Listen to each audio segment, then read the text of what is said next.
Godzilla x Kong. Supernova is not just going to be a movie.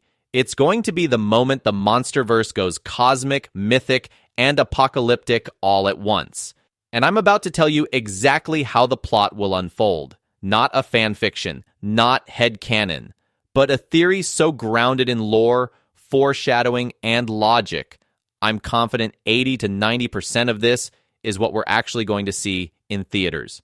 But real quick, before we dive in, hit that like button and subscribe. If you're a Kaiju fan who loves deep MonsterVerse theories, this channel is where the real storytelling begins. We go beyond the surface. Now buckle in. It all starts with the death of the Scar King. When Kong shattered his skull in the new empire, the world thought it was a triumph.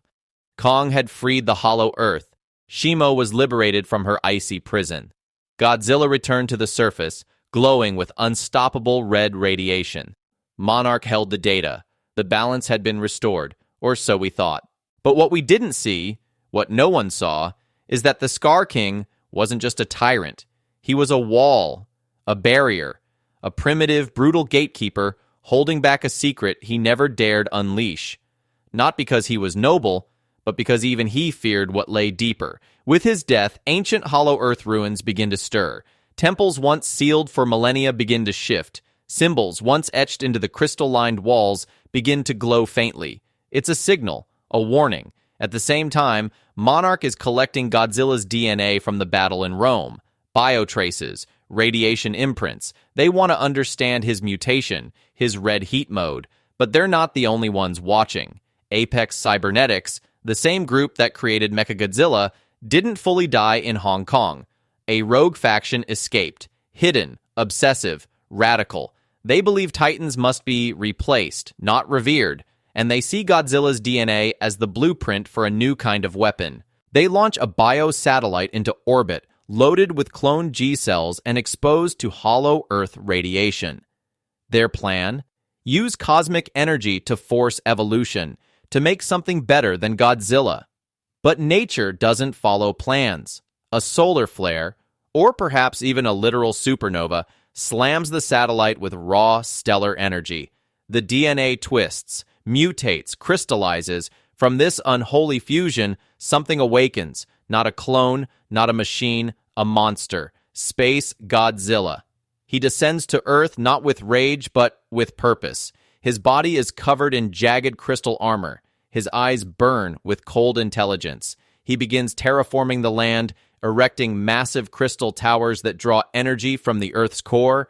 Titans fall silent. Some even fall under his control. He's not a beast. He's a king of entropy. Godzilla senses it instantly. He rises from the ocean floor, glowing brighter than ever. His atomic breath begins to warp the sky.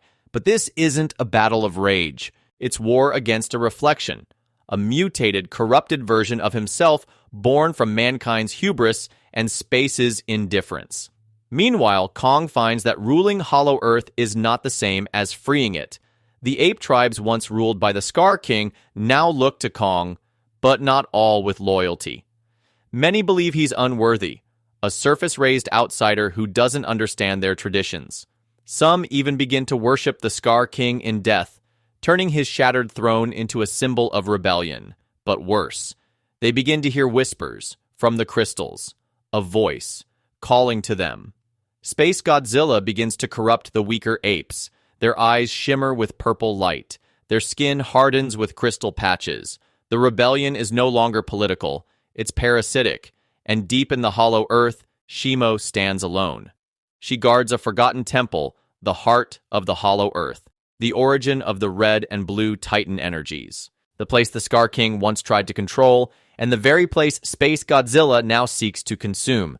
Shimo's icy power becomes Earth's final defense, a beacon of balance between fire and ice, nature and mutation. As Monarch scrambles to understand what's happening, SpaceGodzilla begins hijacking Apex's old satellites. He constructs new mech-like defenses, infuses Crystal Titans with energy, and prepares for the final phase, global conversion. That's when it happens. Godzilla, Kong, and Shimo converge, but they don't just fight, they evolve. Monarch, using remnants of Apex's Bangle technology, creates a synchronization protocol, not to control Titans, but to link them. For the first time ever, 3 titans fight together in harmony. Kong, bearing a new version of the axe charged with hollow earth energy. Godzilla, wielding a modified breath infused with Shimo's ice energy. And Shimo herself entering her full cryo form with wings of frost and the power to freeze entire biomes. The battle spans Earth's crust and its core. Crystal towers crumble, corrupted titans fall, and in the end, the trio face SpaceGodzilla in the ancient Hollow Earth Temple, a cathedral of crystals.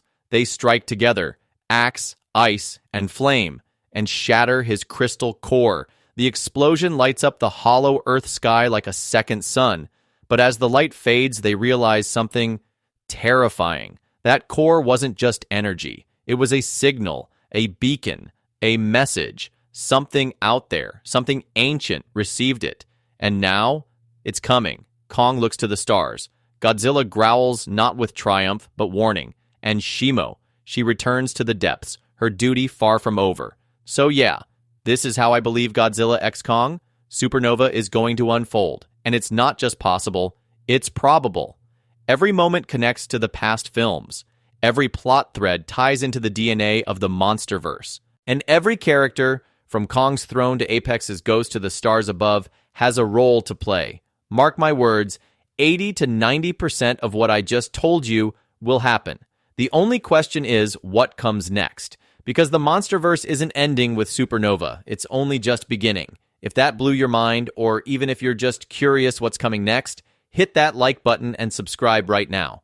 Because the next theory I drop might just tell you who or what is about to arrive. And trust me, it's not from Earth.